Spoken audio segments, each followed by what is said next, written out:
Hello guys, as you know about SIC Act and EPF Act, okay. सो देखिए, PF और ESI बहुत important होते हैं किसी भी वर्कर या आपके लिए भी, मतलब कोई भी अगर कोई एम्प्लॉय भी है, ठीक है, चाहे प्राइवेट में हो चाहे आपका क्या कहते हैं गवर्नमेंट में हो, ठीक है। तो ईपीएफ मतलब क्या होता है, employ provident fund and miscellaneous provident fund act के अंदर आता है ईपीएफ, ठीक है।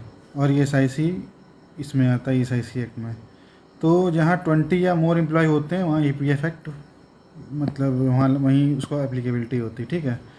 इसके बाद जहाँ 10 और मोर वर्कर होते हैं वहाँ ईएसआईसी एक्ट लगेगा, ठीक है। ये हो गया। ईपीएफ एक्ट में जो वेज सीलिंग है 15,000 रुपये है। अगर किसी एम्प्लॉई का मान लीजिए 12,000 रुपये वेतन है तो उसका मतलब पीएफ कटेगा, जिसमें से जो 3.67 है वो ईपीएफ में जाएगा और 8.33 पेंशन में जाएगा, ठीक है। बट अगर यही 16,000 होगा तो 15,000 पे का 15,000 का मतलब ये 15,000 का टोटल 12% निकालेंगे।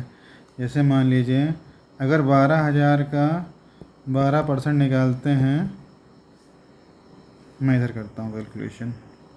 मान लीजिए 12,000 का 12% निकाला, कितना हुआ 1440, ठीक है। तो अगर किसी की सैलरी 12,000 है तो उसका टोटल एम्प्लॉय का इतना कटेगा और एम्प्लॉयर का भी इतना कटेगा, ठीक है। वो मैं आपको बाद में बताऊंगा कि कैसे कैसे होता है इसमें। बट अगर यही 16,000 हो जाएगा तो फिर 15,000 का 12% होगा, 15,000 का 12% कटेगा। और ईएसआईसी एक्ट में 21,000 सीलिंग होती है और 25,000 इसका पीडब्ल्यूडी कैटेगरी के लिए होता है। मतलब पीडब्ल्यूडी में 25,000 तक का वो उसका सीवी सीलिंग होता है, ठीक है। अब एम्प्लॉय कंट्रीब्यूशन 12,000 और एम्प्लॉयर कंट्रीब्यूशन जो होता है 12,000 सॉरी नहीं 12% होता है, ये 12% एम्प्लॉयर का होता है। और एम्प्लॉयर उसका 8.33 ईपीएस में डालता है और 3.67 पीएफ में डालता है। तो टोटल 15.67 हो गया, ये आपका पीएफ में हो गया, ठीक है। और ईएसआईसी में क्या होता है 3.25 एम्प्लॉयर 0.75 एम्प्लॉय, ठीक है। इसके बाद इसमें आता है आपका ईडीएलआई चार्जेस। ईडीएलआई होता है 0.5%, ईपीएफ का एडमिन चार्जेस 0.5%, टोटल 1% होता है एडमिनिस्ट्रेटिव चार्जेस, ठीक है। तभी बोलते हैं एम्प्लॉयर का 13% लगता है और एम्प्लॉई का 12%, टोटल 25% होता है। मिनिमम एडमिन चार्जेस ये होता है 500 पर month, 75 for non functional unit with no member, ठीक है। इसके बाद 15 की डेट तक, मतलब जैसे मान लीजिए ये भी सितंबर चल रहा है तो 15 अक्टूबर तक आपका ये जमा हो जाना चाहिए पीएफ ऑफिस में, ठीक है। रिटर्न्स इसका मंथली ईसीआर प्लस एनुअल होता है। इसका हाफ ईयरली फॉर्म 5 होता है। अप्रैल टू सितंबर के बीच में ड्यू डेट 11 नवंबर होती है इसकी जमा करने की, और अक्टूबर टू मार्च की 11 मई होती है। बेनिफिट्स इसमें रिटायरमेंट, पेंशन, इंश्योरेंस 3 बेनिफिट्स होते हैं। और ईएसआईसी में medical, sickness, maternity, disablement, cash का सारे बेनिफिट होते हैं।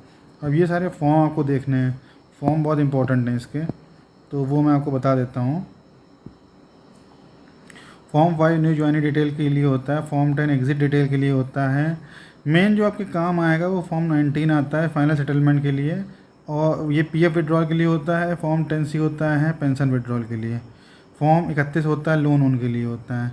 और यही ईएसआईसी में जो आपका काम आता है इसमें ईएसआईसी में आपका वैसा कुछ नहीं है, डिक्लेरेशन ऑफ एम्प्लॉय फॉर्म 1 यही होता है। लेट पेनल्टी क्या होती है, अगर लेट पेमेंट का इंटरेस्ट, फिर अगर मान लीजिए अगर लेट पेमेंट करता है 15 के बाद करता है तो फिर 12% का rate of interest, simple interest इसको करना पड़ेगा एक्स्ट्रा, ठीक है। तो इस तरीके का है टोटल, और इसमें भी 12% है।